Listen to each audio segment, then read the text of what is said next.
Voilà, donc en grand 2, qu'est-ce qu'on peut dire? Donc, grand 2, on va voir ce qu'on appelle la synthèse de l'eau.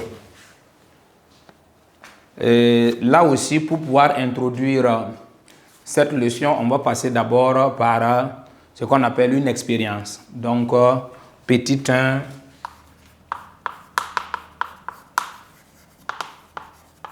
expérience.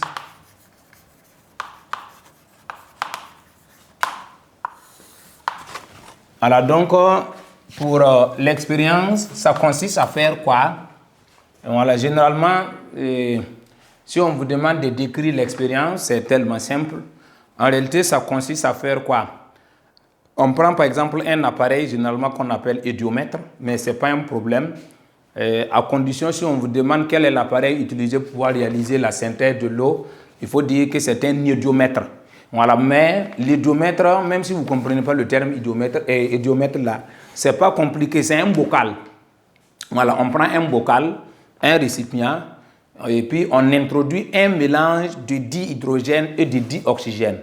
Voilà, maintenant ce mélange-là doit respecter une certaine proportion. Ça veut dire que le volume de dihydrogène qu'on va mettre là, c'est le double du volume de dioxygène. Voilà, donc c'est juste ça. Sinon, c'est un mélange de dihydrogène et de dioxygène, voilà, qu'on met dans un bocal et puis on provoque une explosion. Voilà, donc quand on provoque l'explosion, qu'est-ce qu'on observe? Ça veut dire que provoquer une explosion, là, juste, on approche par exemple de la flamme à l'ouverture et puis ça fait boum. Voilà, donc ça s'explose. Maintenant, si ça s'explose, qu'est-ce qu'on observe? On observe au niveau des parois du récipient là, des bulles des gouttelettes d'eau qui se forment au niveau des trucs, au niveau des parois du récipient. Pourtant, au départ, on n'avait pas ça. Voilà, donc, en réalité, c'est ça qu'on appelle électrolyse et ce qu'on appelle synthèse de l'eau. Donc, on a mis, l'expérience consiste à mélanger deux volumes de dihydrogène et puis un volume de dioxygène dans un bocal et puis on provoque l'explosion. Voici l'expérience. Maintenant, l'observation, c'est ce que je viens de vous dire. Donc, on va noter ça pour qu'on puisse garder ça pour toujours. Donc, l'expérience, dans un hédiomètre,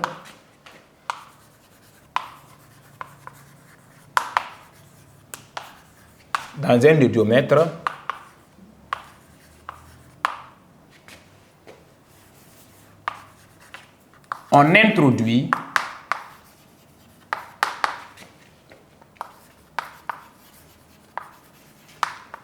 deux volumes de dihydrogène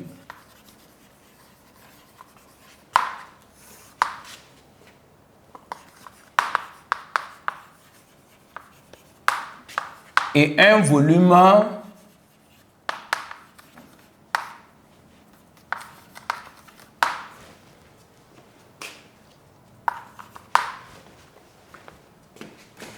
et on enflamme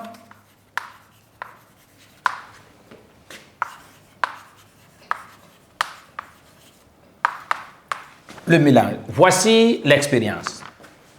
Voilà. Maintenant, dans un odomètre, on introduit deux volumes de dihydrogène et un volume de dioxygène et puis on enflamme le mélange. Voici l'expérience. Maintenant, on va observer maintenant. Voilà. Si on réalise cela et puis on enflamme, qu'est-ce qu'on observe? Voilà, donc c'est ce qu'on va noter. Il se produit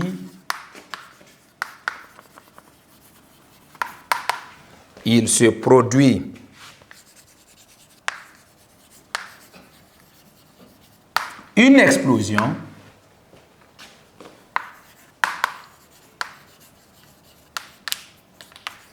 et on observe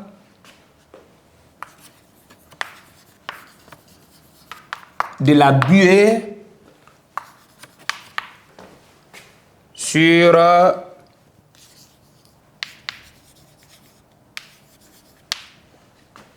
les parois du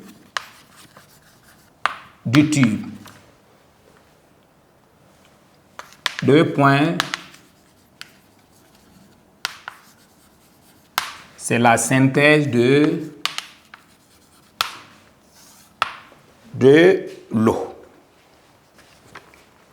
Voilà, donc ici, dès qu'on réalise le mélange, on provoque l'explosion.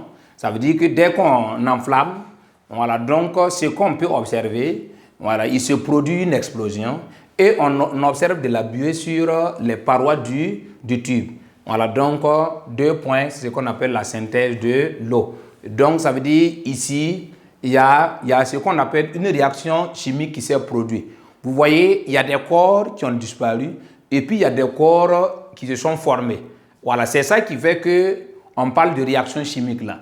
Ici, pourquoi on dit que c'est la synthèse de l'eau? La synthèse de l'eau parce que le produit final, on obtient de l'eau. Maintenant, quels sont les réactifs qu'on a utilisés? Les réactifs qu'on a utilisés pour pouvoir réaliser l'expérience, il s'agit du dihydrogène et du dioxygène. C'est les deux mélangés, puisque au produit fini, ça veut dire qu'il n'y a plus de dihydrogène, il n'y a plus de dioxygène dans le bocal. Ça veut dire que les deux là ont disparu. Maintenant, on obtient de l'eau. Voilà, donc c'est de fait qu'on a obtenu de l'eau là on appelle ce qu'on appelle la synthèse de... C'est une réaction qui produit de l'eau.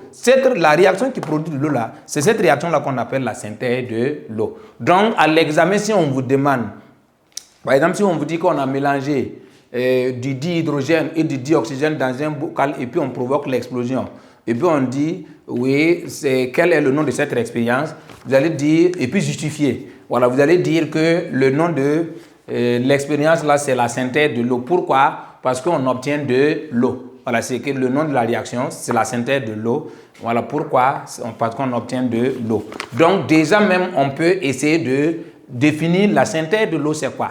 En réalité, c'est la reconstitution de l'eau. Voilà, à partir de ces différents constituants. Les différents constituants là, il s'agit du dihydrogène et du dioxygène. Voilà, voici ce qu'on peut retenir concernant le petit 1, expérience et observation.